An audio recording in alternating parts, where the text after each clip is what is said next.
Teteh lagi apa teh? Lagi sekolah online. Dadah. Dah.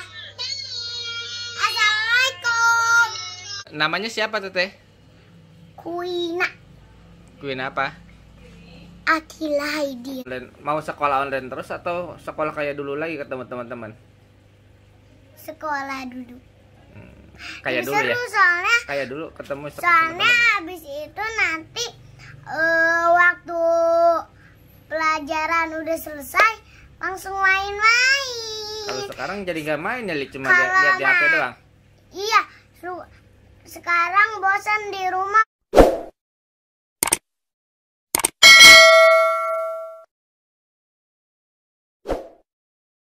Oke, assalamualaikum warahmatullahi wabarakatuh.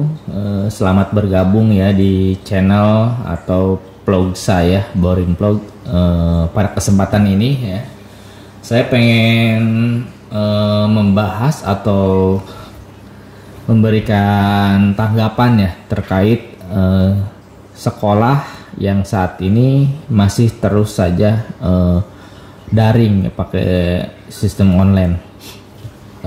Saya adalah seorang ayah dari anak yang saat ini memang masih duduk di tingkat taman kanak-kanak atau TK ya, di Karawang.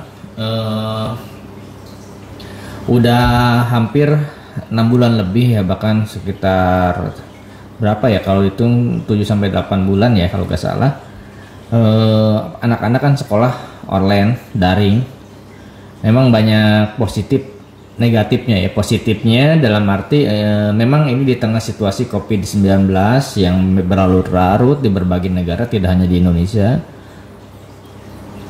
Positifnya memang anak menjadi aman dari ancaman COVID-19 ini, yang katanya memang virus yang persebarannya cukup masif dan tidak bisa diprediksi terhadap usia berapapun.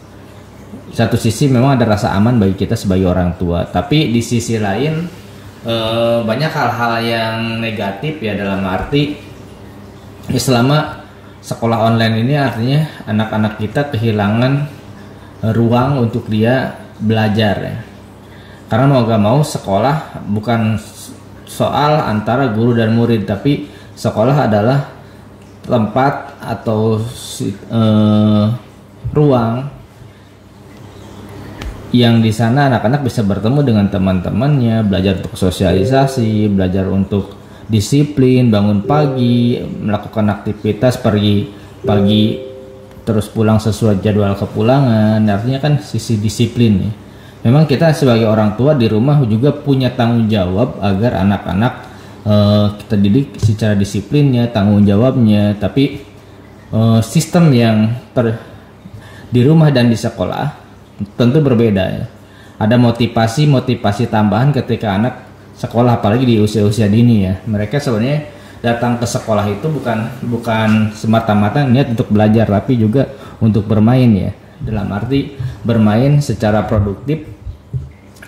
Dia punya lingkungan baru, punya teman, punya guru yang dia menjadi panutan. Ini sesuatu yang hilang selama pembelajaran daring atau online ini. Dan saya pikir memang pemerintah harus secepatnya mendapatkan solusi gimana caranya anak-anak bisa kembali sekolah, karena kita nggak munafik lah, kita lihat situasi di masyarakat saat ini. Pilkada di berbagai daerah termasuk di daerah saya Karawang sudah berlangsung, situasi kerumunan juga udah terjadi di mana-mana, pasar-pasar bahkan mall tempat hiburan wisata udah buka. Oke, itu kita bicara sektor ekonomi, karena masyarakat butuh makan, butuh yang bermata pencaharian di pasar ataupun di pusat perbelanjaan harus hidup, sehingga tempat-tempat belanja termasuk wisata dan yang lainnya juga pada akhirnya dibuka oleh pemerintah, diizinkan dengan tentu menggunakan protokol kesehatan yang sudah ditentukan ya, termasuk hajat pilkada. Tapi di sisi lain kita juga tidak boleh abai bahwa sekolah menjadi institusi penting untuk perkembangan anak-anak generasi penerus bangsa ini ya. Karena bisa kita bayangkan ketika mereka dalam arti homeschooling atau belajar terus di rumah dengan situasi tidak menentu, dengan berbagai keterbatasannya, walaupun ada aktivitas harian ketemu di guru lewat jarak jauh secara online, tapi kan itu banyak hal hilang yang seperti yang saya jelaskan tadi ya, ada sisi sosialisasi, pembelajaran, dia berinteraksi dengan yang hilang. Karena seperti kita tahu juga bahwa sekolah bukan hanya tempat untuk pendidikan, tapi juga anak-anak dituntut untuk belajar ya di sisi pengajarannya. Nah, saya pikir memang sekali lagi pemerintah harus secepatnya mempunyai solusi, karena ya pemegang kebijakan tentu pemerintah, ini bukan soal lagi-lagi menuntut atau mengkritik pemerintah ya, tapi dalam arti ya pemegang kebijakannya pemerintah, baik itu pusat maupun daerah, secepatnya harus memberikan solusi terhadap sekolah, baik itu tingkat TK, SD, SMP, SMA maupun di jenjang perkuliahan ya, S1 dan yang lainnya. Beberapa waktu terakhir Menteri Pendidikan yang terhormat Pak Nadiem Makarim sudah memberikan bocoran atau mungkin udah memberikan keputusan bahwa per Januari 2001 konon katanya mau dibuka lagi ya untuk sekolah tatap muka ya. Dan beberapa pemerintah daerah saya lihat juga tadi tonton berita di TV, Gubernur Jawa Barat misalnya udah bergerak aktif melakukan penyesuaian untuk persiapan sekolah tatap muka yang akan kembali digelar per Januari 2001 tersebut. Adapun nanti secara teknis atau apapun kita harus benar-benar golkan ya. Memang idealnya sih per Desember harusnya udah mulai dibuka, bahkan kemarin ya untuk tatap muka. Kalau kita merujuk pada berbagai situasi bahwa di tempat yang lain atau aktivitas yang lain termasuk pusat ekonomi udah mulai rame. Tapi oke lah, kita di satu sisi sebagai orang tua juga kita pengen melindungi atau mendapatkan situasi terbaik untuk anak kita.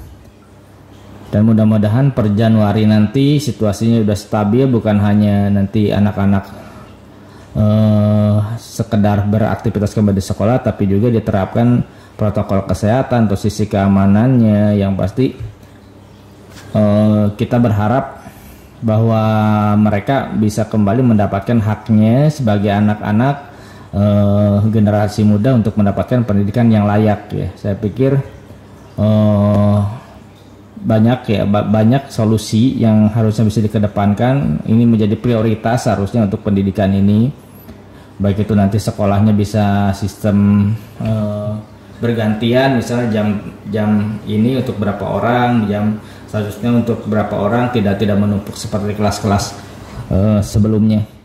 Tentu ini menjadi tantangan juga bagi ibu bapak guru ya, untuk lebih proaktif atau bukan protektif ya,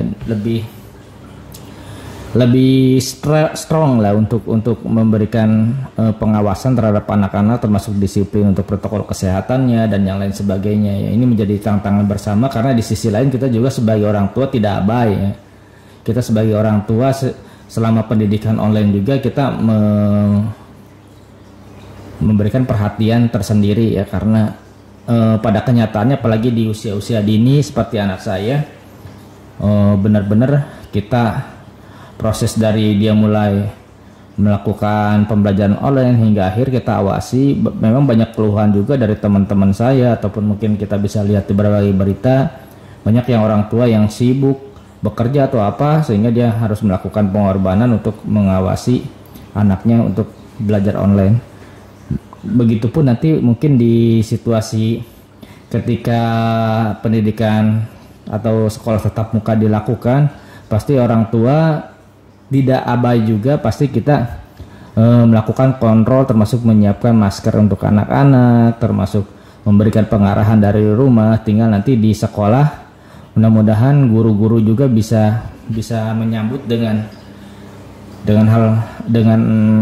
sigap juga seperti yang dilakukan di rumah. Jadi ini perlu kerjasama yang benar-benar erat ya, dalam hal pemerintah sebagai pemegang kebijakannya, kita orang tua, dan mereka para guru juga bisa menyambut dengan